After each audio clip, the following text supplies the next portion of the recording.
إن الحمد لله نحمده ونستعينه ونستغفره ونعوذ بالله من شرور أنفسنا ومن سيئات أعمالنا من يهده الله فلا مضل له ومن يضلل فلا هادي له فأشهد أن لا إله إلا الله وأشهد أن محمدا عبده ورسوله أما بعد فإن خير الحديث كتاب الله وخير الهدي هدي محمد صلى الله عليه وسلم وشر الأمور محدثاتها وكل محدثة بدعة وكل بدعة ضلالة وكل ضلالة في النار. فأعوذ بالله السميع العليم من الشيطان الرجيم من حمده ونفخه ونفسه. بسم الله الرحمن الرحيم. يا أيها الذين آمنوا اتقوا الله حق تقاته ولا تموتن إلا وأنتم مسلمون. يا أيها الناس اتقوا ربكم الذي خلقكم من نفس واحدة وخلق منها زوجها وبث منهما رجالا كثيرا ونساء واتقوا الله الذي تساءلون به والأرحام إن الله كان عليكم رقيبا. يا أيها الذين آمنوا اتقوا الله وقولوا قولا سديدا يصلح لكم أعمالكم ويغفر لكم ذنوبكم ومن يطع الله ورسوله فقد فاز فوزا عظيما. وقد قال الله تبارك وتعالى في القرآن المجيد والفرقان الحميد: قل لن يصيبنا إلا ما كتب الله لنا هو مولانا وعلى الله فليتوكل المؤمنون. وقال النبي صلى الله عليه وسلم: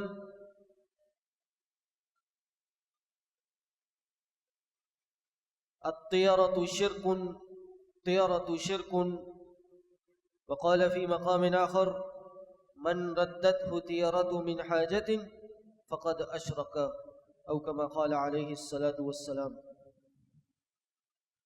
معزز سامعین، دوستوں، بزرگوں، بھائیوں اور بہنوں، پچھلے جمعے ماہ سفر کے حوالے سے گفتگو کی تھی اور بدشگونی کے حوالے سے، جس کا تعلق ماہ سفر کے ساتھ آج کے زمانے میں بھی اور زمانے جاہلیت سے آج تک کے دور سے چلا آ رہا ہے، اس حوالے سے بات کی تھی۔ بدشگونی کیا ہے؟ یہ ہم نے بتایا تھا کہ کوئی چیز دیکھ کے، سن کے، اس سے شر کا عقیدہ رکھنا کہ میری زندگی میں اس چیز کو دیکھ کے یا سن کے شر آ جائے گا، اس کو بدشگونی کہا ہے۔ اس کے حوالے سے کچھ احادیث اور ماہ سفر میں بدشگونی کی جو ایک تاریخ ہے، کچھ وہ ہم نے ذکر کی تھی، اور اسلام کا بدشگونی کے حوالے سے کیا تعلق ہے، کیا نظریہ ہے، وہ بیان کیا تھا کہ بدشگونی اسلام کے خلاف ایک نظریہ ہے، اور اسلام کیا نظریہ دیتا ہے وہ ہم نے بیان کیا تھا، اور وہ یہی ہے کہ انسان کو جو بھی تکلیف آتی ہے، جو بھی پریشانی آتی ہے، اس کے اپنے اعمال کا نتیجہ ہوتی ہے۔ اصل جو نحوست ہے وہ اس کے اعمال ہے، اور اس حوالے سے ہم نے کئی دلائل آپ کے سامنے پیش کیے تھے۔ اور انسان کو یہ عقیدہ رکھنا چاہیے کہ میری زندگی میں پوری انسانیت، تمام طاقتیں جمع کیوں نہ ہو جائیں، لیکن اللہ تعالیٰ نے جب تک میرا کوئی نقصان نہیں لکھا، کوئی مجھے نقصان نہیں پہنچا سکتا، اور جب تک اللہ نے مجھے کوئی فائدہ نہیں لکھا ہوا میرے لیے، اللہ نے نہیں لکھا، پوری انسانیت، پوری امت جمع کیوں نہ ہو جائے، وہ مجھے فائدہ نہیں دے سکتی۔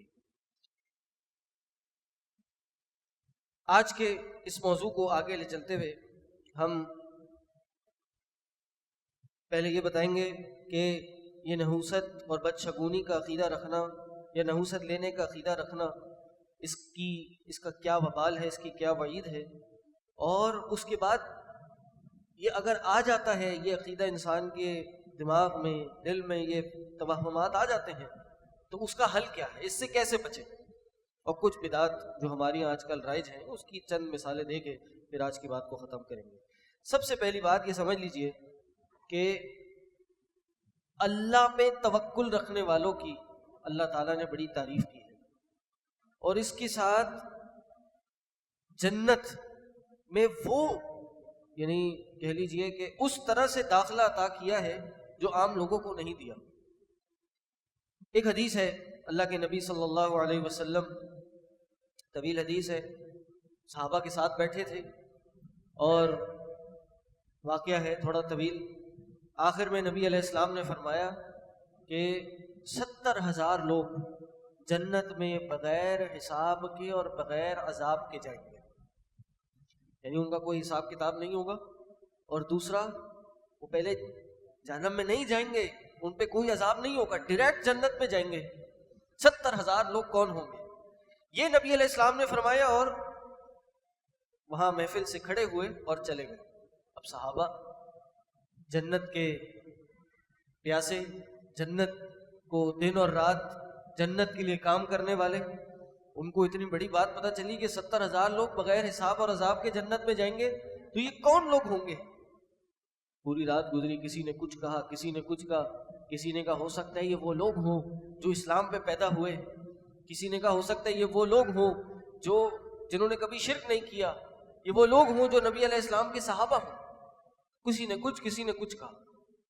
نبی علیہ السلام آئے اور ان سے یہ ذکر کیا گیا، تو پھر نبی علیہ السلام نے جواب دیا، کہا یہ میری امت میں سے 70,000 لوگ وہ ہوں گے کانوا لا یکتوون، کہ جو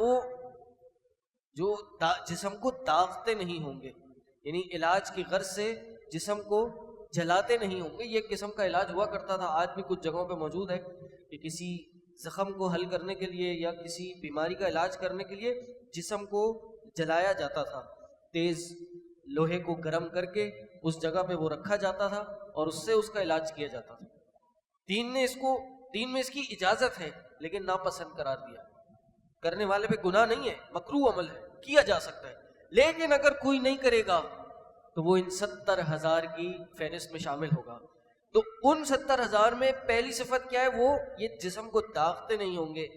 دوسرا لا یسترقون، وہ دم کو طلب نہیں کرتے ہوں گے، یعنی ایک ہے دم کرنا اور ایک ہے دوسرے سے جا کے طلب کرنا، کروانا۔ دین کی تعلیم یہ ہے کہ جب بھی آپ پہ کوئی بیماری ہے، کوئی پریشانی ہے، سب سے پہلے اپنے پہ خود دم کریں، اور اگر اس کا علاج اپنے پہ دم کرنے کے بعد نہ ہو رہا ہو پھر کسی کے پاس جایا جا سکتا ہے۔ یہ ایک صورت ہے۔ دوسری صورت، پہلے ہی کسی کے پاس چلے گئے دم طلب کروانے، دم کروانے کہ جی میں بیمار ہو گیا جی، فلانے بزرگ صاحب یا فلانے صاحب آپ اس پہ دم کر دیجئے، یہ بھی جائز ہے۔ لیکن اگر یہ نہیں کرے گا، کسی کے پاس نہیں جائے گا، خود سے اپنے پہ دم کرے گا، تو پھر وہ ان 70,000 کی لسٹ میں شامل ہو جائے گا۔ ہاں، یہ ایک مسلمان پہ دوسرے مسلمان کا حق ہے کہ جو سامنے والا بیمار ہو تو وہ خود اس کے پاس جائے اور اس پہ خود دم کر دے، پھر کوئی مسئلہ نہیں ہے، بلکہ کرنا چاہیے۔ نبی علیہ السلام کی حدیث ہے کہ جو شخص اس بات کی استطاعت رکھتا ہے کہ وہ دوسرے کو فائدہ پہنچائے تو اس کو چاہیے کہ فائدہ پہنچائے۔ صحیح مسلم کی روایت ہے۔ کیا فائدہ؟ کہ ایک شخص بیمار ہے، بستر پہ لیٹا ہے، اور وہ اس حدیث کی فضیلت کو پانے کے لیے آپ کے پاس نہیں آ رہا دم طلب کرنے، آپ کے پاس نہیں آ رہا کہ مجھ پہ دم کر دو، لیکن آپ اس کے پاس چلے گئے، تو اب آپ پہ یہ لازم ہے کہ آپ اس پہ خود ہی دم کر دیں۔ اور دم کیا ہے؟ سورہ فاتحہ پڑھ دیں چند دفعہ، آپ سورہ بقرہ کی چند آیتیں پڑھ دیں، جو نبی علیہ السلام پہ جبریل نے دم کیا تھا وہ پڑھ دیں، ویسی دعائیں پڑھ دیں اس پہ۔ تو دم کرنے کے لیے کوئی پی ایچ ڈی کرنے کی ضرورت نہیں ہوتی، انسان نمازی ہو، متقی ہو، تھوڑا بہت قرآن آتا ہو، دعائیں یاد ہوں، نہ بھی ہوں، موبائل میں آج کل ایپلیکیشنز آتی ہیں، اس میں رقیہ کے نام سے دعائیں موجود ہیں، وہ پڑھے، اپنے میں بھی دم کرے، دوسروں میں بھی دم کرے. تو یہ ایک انسان کا فرض ہے دوسرے مریض مسلمان پہ. اور تیسری چیز ولا یتطیرون، وہ بدشگونی نہیں لیتے ہوں گے. یعنی 70,000 لوگ جنت میں بلا حساب اور عذاب کب جائیں گے؟ جب وہ یہ 3 کام نہیں کرتے ہوں گے. ایک، داغتے نہیں ہوں گے جسم کو، دوسرا دم طلب نہیں کرتے ہوں گے، اور تیسرا کسی قسم کی بدشگونی نہیں لیتے ہوں گے. پہلے جو 2 کام بتائے یہ جائز ہے، کیا جا سکتا ہے، لیکن نہ کریں تو بہتر ہے. لیکن یہ جو تیسرا کام ہے ولا یتطیرون، اس میں کوئی گنجائش نہیں ہے کسی چیز پہ نحوست کا عقیدہ رکھنا. جب تک کتاب و سنت میں اس کو نحوست یا نقصان دہ ثابت نہ کیا ہو تب تک اس پہ ایسا شر کا عقیدہ رکھنا یہ شرک ہے.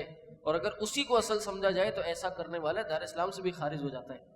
اللہ کے نبی صلی اللہ علیہ وسلم نے فرمایا الطیرۃ شرک، نحوست لینا کسی چیز سے یہ شرک ہے، بدشگونی کا عقیدہ رکھنا شرک ہے. 3 دفعہ اللہ کے نبی صلی اللہ علیہ وسلم نے فرمایا. اسی طرح ایک حدیث میں فرمایا کہ من ردت الطیرۃ من حاجۃ فقد اشرک، ایک شخص کو کسی اس کی حاجت سے نحوست کے عقیدے نے، بدشگونی نے پھیر دیا، واپس لوٹا دیا. وہ نکلا رستے سے باہر نکلا کسی سفر کے لیے، رستے میں دیکھا جی کالے بلی رستہ کاٹ گئی، وہ واپس ہو لیا کہ نہیں یار آج میرا سفر نقصان دہ ہو سکتا ہے، میں جاب پہ نہیں جاؤں گا، میں کام پہ نہیں جاؤں گا، آج دن برا ہو سکتا ہے. کہا جس شخص کو ایسی کسی چیز نے واپس پھیر دیا بدشگونی نے، فقط اشرک، اس نے شرک کیا ہے. تو اس لیے یہ اس نظریہ، یہ عقیدہ رکھنا قطعاً اسلام کے اور توحید کے خلاف ہے. اور یہ طریقہ تو کافروں کا تھا. قرآن نے یہ کافروں کا طریقہ بتایا ہے کہ وہ بدشگونی لیا کرتے تھے. فرعون اور اس کی قوم والے کیا کرتے تھے؟ جب کوئی برائی آتی تو وہ کہتے تھے، قرآن کی آیت ہے سورہ اعراف کی کہ وَإِن تُصِبْهُمْ سَيِّئَةٌ، ان کو اگر کوئی تکلیف آتی، کوئی مصیبت آتی، يَطَّيَّرُوا بِمُوسَىٰ وَمَن مَّعَهُ، تو یہ موسیٰ اور اس کے ساتھ جو ایمان والے لوگ تھے ان کو نحوست والا سمجھتے تھے معاذ اللہ. کوئی اچھائی آئی تو بڑا خوش و خرم گھوم رہے، لیکن جب جیسی کوئی پریشانی آئی تو ان کا عقیدہ کیا تھا کہ یہ موسیٰ اور اس کے ساتھ والے جو ہے نا، ان کی وجہ سے ہمیں تکلیفیں آ رہی ہیں. اور ایسے ہی اور دیگر انبیاء کے جو مخالفین تھے کافر، انہوں نے یہ کیا، ان کو نحوست کا عقیدہ ان کے لیے رکھا کہ تم منحوس ہو، تمہاری وجہ سے ہمیں یہ آ رہا ہے. بھائی وہ تم ایمان والے ہیں، انبیاء ہیں، ان سے تو برکت کا عقیدہ رکھنا چاہیے. کیا برکت کہ ان کے وجود سے برکت ہوگی، ان کے ایمان سے برکت ہوگی، ان کے اعمال سے برکت ہوگی. بلکہ حدیث میں آتا ہے کہ تمہیں تو رزق ہی تمہارے بوڑھوں بزرگوں کی وجہ سے دیا جاتا ہے، تمہارے جو عمر رسیدہ لوگ ہوتے ہیں ان کی وجہ سے رزق دیا جاتا ہے. تو اسلام کا عقیدہ مثبت میں ہے کہ کسی کی ذات سے برکت کا عقیدہ رکھا جا سکتا ہے، لیکن برائی کا، نحوست کا عقیدہ کسی کی ذات سے نہیں رکھا جا سکتا. کسی کی ذات سے یہ تو انسان سمجھ سکتا ہے کہ دیکھو اس شخص سے میری دوستی ہوئی، میری زندگی میں خیر و بھلائی آ گئی، فلاں خاندان میں میرا رشتہ ہوا، فلاں کاروبار میں نے کسی پارٹنر کے ساتھ شروع کیا، دیکھو میری زندگی میں، میرے رزق میں برکت آنا شروع ہو گئی. لیکن اس کا الٹ عقیدہ رکھنا یہ قطعاً جائز نہیں ہے. اسی طرح یہ بات بھی یاد رکھیے، پھر میں اس بدشگونی کا علاج بتاتا ہوں کہ اچھا شگن لیا جا سکتا ہے. بدشگونی حرام ہے لیکن اچھا شگن لیا جا سکتا ہے. کیا مطلب؟ ایک شخص سفر کے لیے نکلا اور اس سفر میں اس نے کوئی چیز دیکھی اور اس کو خیال آیا کہ آج میرا دن پورا گزرے گا، میں نے فلاں چیز دیکھ لی، اور وہ واپس لوٹ گیا. تو یہ بدشگونی ہے، یہ حرام ہے، یہ شرک ہے. ٹھیک، یہ بات تو واضح. لیکن ایک شخص سفر پہ جا رہا ہے اور ایک شخص سفر پہ جا رہا ہے، مثال کے طور پہ وہ ٹرین اسٹیشن پہ کھڑا ہوا ہے اور کسی نے نعرہ لگایا یا راشد یا سعید. اب راشد کا کیا معنی ہے؟ کہ جو اپنے صحیح رستے پہ چلنے والا یا چلانے والا ہو. یا سعید اے سعادت مند شخص.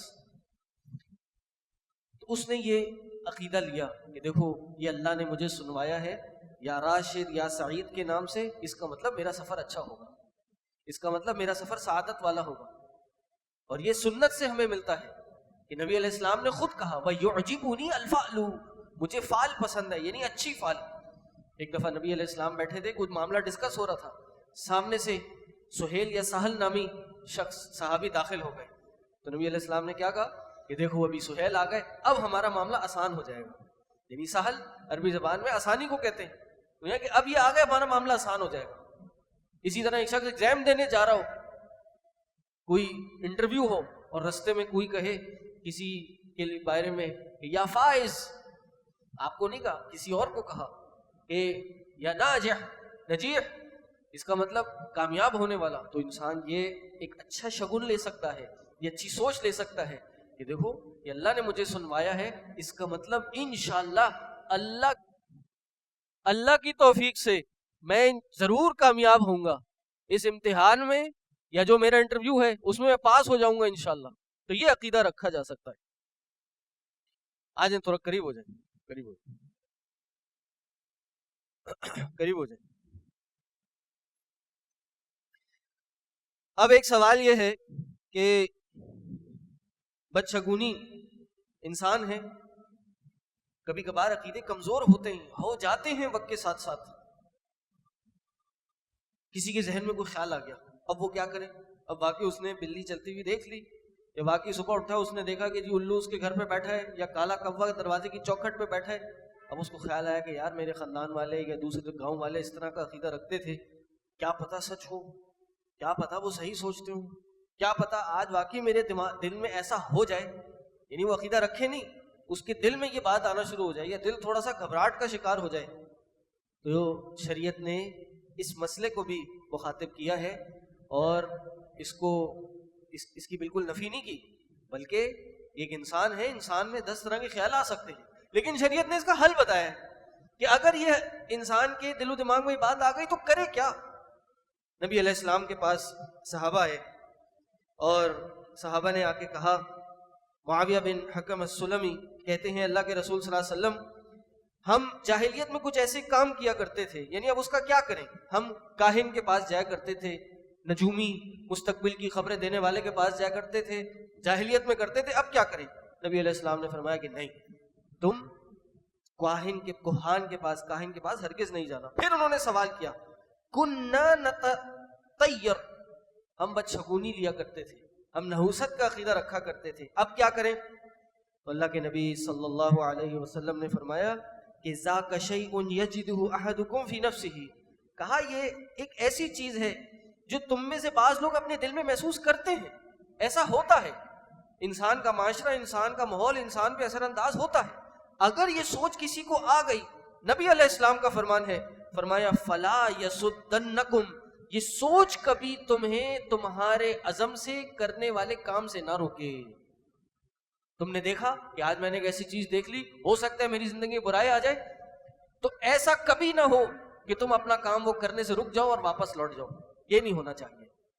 اسی طرح ایک حدیث میں ہے، عبداللہ ابن مسعود نبی علیہ السلام کے صحابی کہتے ہیں اللہ کے رسول صلی اللہ علیہ وسلم نے فرمایا کہ وما منا الا ولکن اللہ یذہبہ بالتوکل، کہا ہمیں ایسے خیال آتے ہیں لیکن ہم کیا کرتے ہیں؟ اللہ پہ توکل کرتے ہیں. اور یہ جو سوچ ہے، یہ توکل اس سوچ کو ختم کر دیتا ہے. جب ہم اللہ پہ بھروسہ کرتے ہیں اور یہ عقیدہ رکھتے ہیں کہ نفع اور نقصان اللہ کے ہاتھ میں ہے، کائنات ادھر سے ادھر ہو جائے، جب تک اللہ نہ چاہے میرا کوئی کچھ نہیں بگاڑ سکتا، یہ توکل کا یقین کا عقیدہ اللہ پہ ہوتا ہے، تو پھر یہ سوچ ہماری چلی جاتی ہے اور ایک وقت آتا ہے ہم اس کو بھول جاتے ہیں. تو سب سے پہلی چیز، انسان کسی کام کے لیے جا رہا ہو تو کبھی بھی اس سے واپس نہ لوٹے. دل میں خیال آ جائے، سوچ آ جائے، کوئی چیز دیکھ لے، سن لے، انسان ہے، ہو سکتی ہے، لیکن فوراً اپنے عقیدے کو مضبوط بنائے. یہ ٹیسٹ ہے، یہ امتحان ہے اللہ کی طرف سے.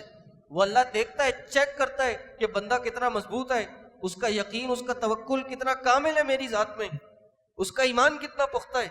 یہ اللہ گاہے بگاہے انسان کو آزماتا ہے. تو ایسی چیزیں دکھیں گی، لیکن انسان کو اپنا ایمان مضبوط کرنا ہے، اور یہ اس چیز، اس سوچ کا، اس کی مخالفت کرنی ہے، اس کو مٹانا ہے. اسی طرح ایک حدیث میں ہے اللہ کے نبی صلی اللہ علیہ وسلم نے فرمایا، عبداللہ ابن عمر اس کے راوی ہیں، اور یہ حدیث مسند احمد میں موجود ہے. شیخ شعیب ارناؤت نے اس حدیث کو حسن کہا ہے کہ اللہ کے نبی صلی اللہ علیہ وسلم نے فرمایا کہ من ردت طیرۃ من حاجۃ فقد اشرک.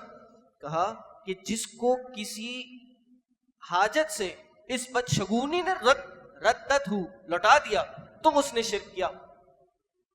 یہ نہیں کہا کہ جس کے دل میں یہ خیال آ گیا تو اس نے شرک کیا. نہیں، خیال تو آ جاتا ہے، لیکن خیال آیا اور اس خیال پہ اس نے عمل بھی کیا، کہا پھر اس نے شرک کیا. خیال آئے واپس نہیں لوٹنا ہے، آگے بڑھے. وَلَا يَصُدَّنَّكُمْ، ہرگز تمہیں نہ روک سکے یہ چیز. اس کام کو کرو کہ نہیں میں نے کرنا ہے، یہ شیطانی خیال آ رہا ہے میرے ذہن میں. اور پھر صحابی نے پوچھا یا رسول اللہ فما کفارۃ ذالک، اگر کسی نے کام کر لیا، رک گیا، واپس چلا گیا، آج تک یہ حدیثیں نہیں سنی تھی، یہ مسئلہ نہیں سیکھا تھا، کل پرسوں یہ کام کر چکا ہے وہ، یا فوراً کرنے کا سوچا کہ اب کوئی خیال آ گیا، اب وہ کیا کرے؟ تو نبوی نسخہ کیا ہے؟ یہ نحوست کا عقیدہ دماغ میں آ جائے، نبوی نسخہ کیا ہے کہ وہ کیا کرے، کیا وظیفہ ہے جو وہ پڑھے؟ اللہ کے نبی صلی اللہ علیہ وسلم نے فرمایا کہ وہ یہ دعا پڑھے، اللہم لا خیر الا خیرک ولا طیر الا طیرک ولا الہ غیرک. خوبصورت جملہ، خوبصورت دعا. فرمایا کہ اللہ کوئی خیر نہیں ہے سوائے تیری خیر کے، اس کائنات میں کوئی خیر کا وجود ہی نہیں ہے سوائے جو خیر تو عطا کرتا ہے. اور دوسرا ولا طیر الا طیرک، کوئی چیز بدشگونی والی نہیں ہے، ولا الا طیرک، سوائے اس کے کہ جس کو تو نے ہمارے نقصان کا باعث بنا دیا ہو. کوئی چیز نحوست والی نہیں ہے سوائے اس کے کہ جس کو تو نے ہمارے نقصان کا سبب بنا دیا ہو. ولا الہ غیرک، اور تیرے الہ اس کائنات میں کوئی معبود برحق نہیں ہے. تو جب بھی انسان کو یہ خیال آئے، دماغ میں یہ سوچ آ جائے، آ سکتی ہے، آئے گی، آزمائش بھی آئے گی، شیطان بھی یہ سوچ ڈالے گا، تو کبھی بھی یہ ایک تو اس کام سے رکے نہیں، بلکہ اس ترجمے کے ساتھ، یقین کے ساتھ اس دعا کو پڑھے، اپنا ایمان اور توکل مضبوط بنائے اور اس کام کو کر گزرے. یہ شیطان سے لڑنا ہے. تو یہ بدشگونی کے حوالے سے یہ عقیدہ ہے ہمارا. بعض لوگ زمانے جاہلیت سے آج بھی اس ماہ سفر کو، جس مہینے میں ہم ہیں، اس کو بدشگونی اور نحوست والا سمجھتے ہیں. میں نے پچھلے جمعے بتایا تھا کہ کوئی دن کوئی وقت نحوست والا نہیں ہوتا، بلکہ زمانہ کو خود اللہ نے کہا ہے کہ میں زمانہ ہوں، میں دن اور رات کو پھیرتا ہوں، زمانے کو برا بھلا نہ کہو. آج لوگ اس ماہ سفر میں عجیب عجیب باتیں کرتے ہیں، عجیب عجیب عقیدے بنائے ہوئے ہیں. ایک عقیدہ یہ ہے کہ اس سال میں کوئی 10,80,000 بلائیں اترتی ہیں، اور صرف ماہ سفر میں 9 لاکھ بلائیں اترتی ہیں. یعنی پورے سال میں 10 لاکھ اور ماہ سفر میں 9 لاکھ. تو یہ بڑا آزمائشوں والا، مصیبتوں والا مہینہ ہے. شادیاں نہیں کرتے لوگ، شادی ہو گئی تو میاں بیوی کو 13 دن تک پاس نہیں جانے دیتے. 13 تیزی کا عقیدہ اپنایا ہوا ہے کہ 13 تیزی ہوتی ہے، 13 دن بڑے منحوس ہیں، 13 دن کوئی کام نہیں کرنا ہے. اس مہینے کی آخری تاریخ کو کسی مولوی صاحب کے پاس جمع ہوتے ہیں اور وہ مسجد میں ان کو السلام والسلام کی کئی آیتیں جو قرآن میں آئی ہیں، سلام علی نوح فی العالمین، اور اسی طرح سلام علی ابراہیم، یہ کئی آیتیں ہیں، وہ لکھ کے دیتا ہے. وہ اس کو پانی میں ڈالتے ہیں، ہلاتے ہیں، خود بھی پیتے ہیں اور دوسروں کو بھی تحفتاً دیتے ہیں. یہ عقیدے اپنائے ہوئے، یہ عمل اپنائے ہوئے. اسلام کا عقیدہ تو بڑا واضح ہے کہ کسی چیز کو نحوست نہیں سمجھنا ہے. آخری بدھ کو کچھ اعمال کرتے ہیں، تو یہ ماہ سفر قطعاً نحوست نہیں ہے. اللہ کے نبی صلی اللہ علیہ وسلم کی واضح حدیث ہے کہ ولا سفرا، کہ سفر کے مہینوں کو منحوس نہ سمجھو. اس کائنات میں کوئی چیز نحوست نہیں ہے سوائے اس کے جس کو اللہ تعالیٰ نے بتا دیا ہوگا یہ تمہارے لیے نقصان ہے. اس لیے اس مہینے کو قطعاً ہم کوئی باقی مہینوں سے الگ مہینہ نہ سمجھیں، بلکہ اسلامی تاریخ میں بہت سے بڑے بڑے کام اس مہینے میں ہوئے ہیں. اللہ کے نبی صلی اللہ علیہ وسلم کی شادی حضرت خدیجہ رضی اللہ عنہا سے اس مہینے میں ہوئی تھی. آپ کی قرارداد پاکستان 23 مارچ کو، جو پاکستان جس کی وجہ سے وجود میں آیا، یہ سفر میں ہوئی تھی. غزوہ بیر معونہ یہ سفر کے مہینے میں ہوا تھا. آپ کا پاکستان جو ایٹمی طاقت بنا، جس کی وجہ سے آج اس دنیا میں دنیا کے نقشے پہ قائم ہے، صرف اس لیے اللہ جس کو رکھے اور جس چیز کو رکھے وہ ایک الگ، وہ تو بالکل ہے، لیکن جو سبب جس چیز کو بنایا ہوا ہے آج پاکستان کی بقا کو، یہ اس لیے کہ ایٹمی طاقت ہے، کوئی آنکھ اٹھا کے دیکھ نہیں سکتا اس ملک کو. وہ اس ماہ سفر میں آپ نے بم دھماکہ کیا تھا، ایٹمی بم دھماکہ، تو یہ جو خیر کا باعث بنی، یہ اسی سفر کے مہینے بنی. اگر یہ نحوست ہوتا تو یہ سارے کام کیسے ہوتے؟ تو اس لیے یہ مہینہ عام مہینوں کی طرح ہے، اس کو عام مہینوں کی طرح ہی سمجھا جائے اور کسی چیز کے ساتھ نحوست کا بھی نہ رکھا جائے. اللہ سے دعا ہے اللہ تعالیٰ ہمیں جو باتیں کہیں سنی ان سب پہ عمل کرنے کی توفیق عطا کرے. اللہ تعالیٰ ہمارا ایمان اللہ پر مضبوط کر دے. اللہ تعالیٰ ہمیں توکل پہ عمل کرنے کی توفیق عطا کرے. وآخر دعوانا ان الحمدللہ رب العالمین. سبحان ربک رب العزت عما یصفون وسلام علی المرسلین والحمد للہ رب العالمین. كتاب الرسل والهدي الدليل